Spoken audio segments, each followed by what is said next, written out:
Okay, so let's move on to example 1. So what does that all actually mean? Okay, well here are a few examples where you're being asked to find trig ratios of two specific angles.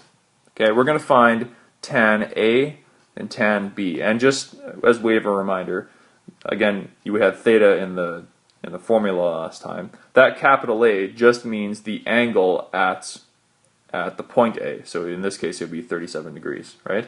And this B here would be the angle at B, right? So sometimes, we don't always use theta. Sometimes it's x. Sometimes it's the letter that represents the name of the point at that angle. It varies, but just in this case, that capital A just is talking about that angle there. Okay. So what are tan A and tan B? Well, let's figure that out.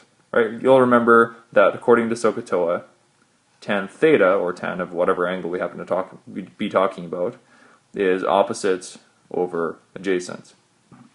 And in this problem, we're calling theta A, right? Or we replaced theta for A. All right. So let's look at angle A here, okay? So angle A is 37 degrees, so I could just put in 37. The side opposite 37 degrees is which? Is it this one, or this one? Well, you remember that the side opposite 37 is the one that it's not touching, right? Which would be 12. Another way of thinking about it is it's the side furthest away from 37. Okay, so it's equal to 12, the opposite side, over the adjacent side. And again, there are two angles that are technically adjacent to 37, but this guy up here is the hypotenuse, so we're not going to use that one. We're going to use instead the 16 down here as the adjacent side. Okay, oops, I'm going to write come on, write the actual number. What is it, 16? Okay. So there we go, and then we can just check numerically that this is true, right? You can go 12 divided by 16 in your calculator, and you get 0.75. And if you press tan 37 in your calculator, you should get about 0.75355540, yada yada yada. But essentially, it's approximately the same. And again, that's because this is an approximation, right? So good. All right, so 12 was our opposite side. 16 was our adjacent side. Now, I want you to notice what happens when we find the other tangent ratio, tan B in this case. Okay, so tan B, again, is equal to the side opposite that angle over the side adjacent to that angle. Let's look at this. Tan B looks like 13. There we go. Okay, so B, angle B, is right here, right? Now, what is the side opposite that angle 53? What side is opposite there? Well, it's not this side, even though it's labeled opposite right now. Remember, this side is labeled opposite right now because it was opposite to 37. However, this side over here is opposite 53, right? So what is opposite and what is adjacent has changed because we're now talking about a different angle, right? So in reference to the 53-degree angle, 16 here is the opposite side, and 12 would be the adjacent side.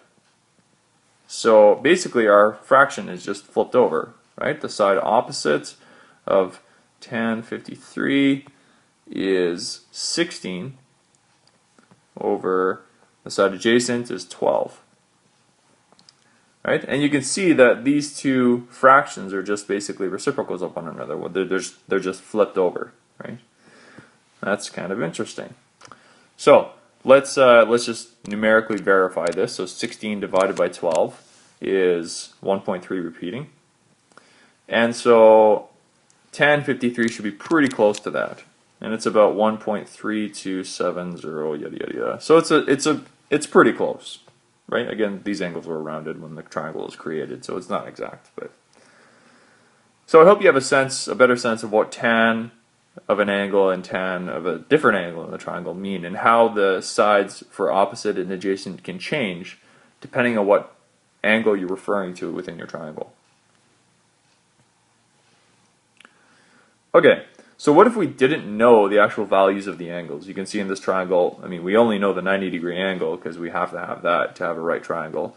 But we don't know this guy, and we don't know this guy.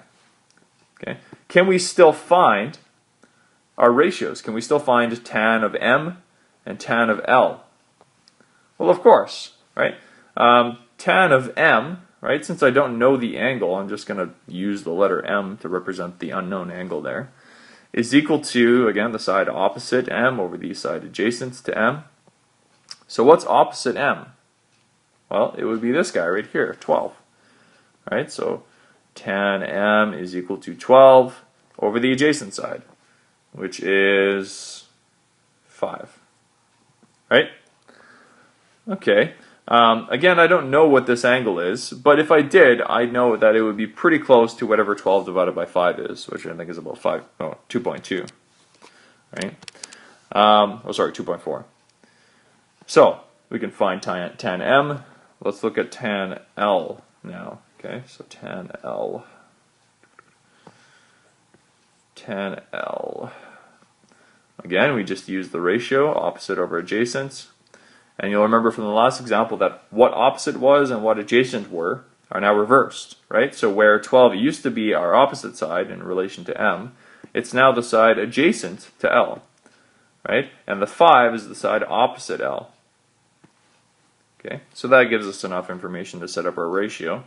Tan L equals 5 over 12. And you can see again that these two fractions are flipped over. One is the reciprocal of the other, meaning that one is flipped over.